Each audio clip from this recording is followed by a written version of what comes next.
Hi, I'm Shane, and here on TikTok, I just finished reading my high school diary entries 35 years to the day they were written. In a post that I made a while back, I think it was over a year because it was the house with the weird clock behind me, and that was, we lived there over a year ago. I talked about the fact that I had 3 ex-boyfriends at my wedding, and one of them got punched in the face. The reason I even thought about that was because in the post, I was talking about how Finn had sort of spoiled me and left me with the idea that every breakup was going to result in a lifelong friendship. If you've been following a long time, you may remember that after our breakup, like 4 days later, he just showed up at my house and we hung out. And it was like, what are you doing? And he's like, well, we're not going to be boyfriend and girlfriend anymore, but it doesn't mean I'm not going to hang around with you. And we still hang around. He was just at my son's wedding. I will be at his son's wedding come early September. And that's just, it parlayed into a lifelong friendship. So you have now, via the journals and the weekly updates that I am doing for the summer after senior year, met all 3 of the exes who were at my wedding. I have 2 things working against me as I try to take this poll.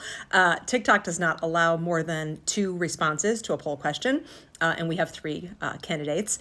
And I am not proficient in any other video making platform than TikTok, so you will have to vote in the comments. So it's probably really easy to guess that Finn was at my wedding. We dated when I was a freshman, and like I said, remained lifelong friends. We've attended each other's life events, and he was present for that. Dean was also present. We had broken up, as you may remember, senior year of high school, and then as I mentioned in the Dean update, we had gotten back together briefly once I was in college.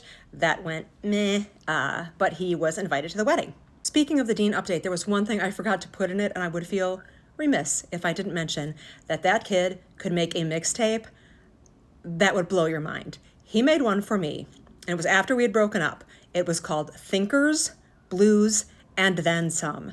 And it was the perfect mixtape. It was so good that my brother Mark stole it from me and listened to it regularly throughout his high school years. And the third ex that was at my wedding is one that you are just getting to know, Michael.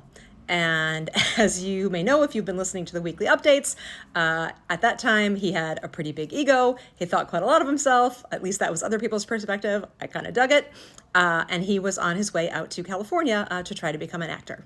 And one of those 3 got punched in the face. I'll let you try to guess who it was, and then maybe early next week, I will come on and share that story from my early adult life. All right, y'all. See you real soon.